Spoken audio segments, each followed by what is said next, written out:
Mr. And if I walked in here and it was even Steven between you and Mr. McNamee, I must tell you the person that I believe most is Mr. Pettit. You admit yourself that he is a good guy, he's a truthful guy. And there have been a number of things that make his testimony and his deposition and his affidavit swing the balance over to Mr. McNamee. I gotta tell you, and part of it comes from your own words. Now let me go back. This is about a conversation not regarding HGH, but steroids. Mr. Pettit told us about a conversation that took place in Mr. Pettit's home in 2003, 2004. Mr. Pettit told us that Mr. McNamee said, and I quote, he had gotten steroids for Roger, unquote. Let me read to you from the transcript of the deposition with Mr. Pettit. Question, did you have any reason to think Mr. McNamee wasn't being straight with you about that? Answer, no, I had no reason to think that. Question, were you surprised? Answer, yes. Surprised me when he said that. That was the first time I'd ever heard him say anything about steroids. Mr. Clemens, you have stated that Mr. McNamee is lying about the use of steroids. If he is lying now, why would he have told Mr. Pettit in 2003 and 2004 about your use of steroids? Congressman, I have no idea. Again, Mr. McNamee never told me about Andy Pettit using HGH. The running theme that I know of is that every time something came up, again, a conversation with Jim Murray, Brian McNamee said, "But I'm trying to warn you, but don't tell Roger." So I have no idea. All I'm telling you is if Andy Pettit thought that I had used HGH, our relationship was such that he would have come to me. Okay, you told us that several times. Sir. I got you that. I got it. I understand that. Let me go into this.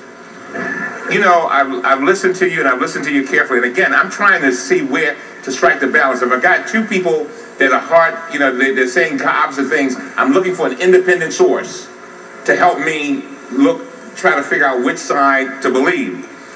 And I got to tell you, one of the most interesting things, and Mr. McNamee said it, and it's been borne out in the depositions, is that when McNamee gave testimony about Knobloch and Pettit, those allegations were borne out to be true.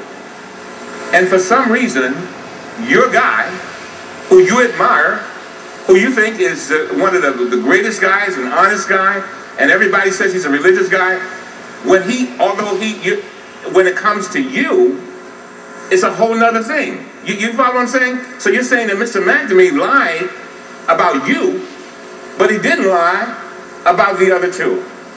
How do you explain that?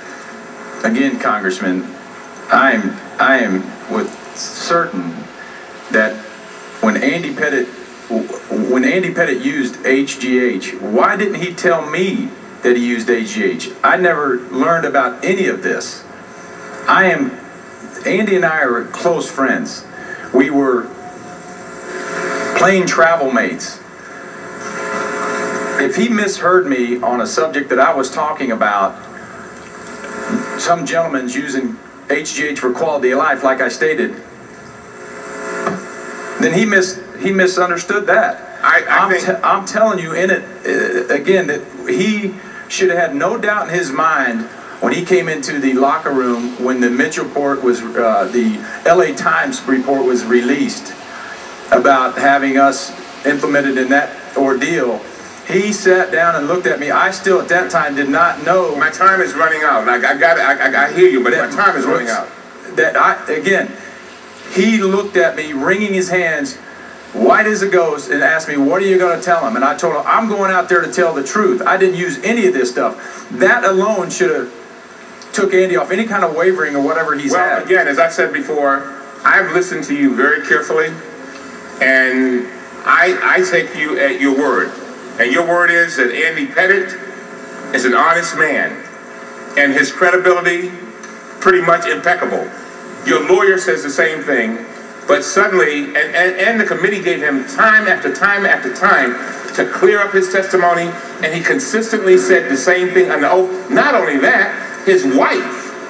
He goes and tells his wife everything, and then she does an affidavit saying the same thing, but suddenly he misunderstood you. All I'm saying is it's hard to believe. It's hard to believe you, sir.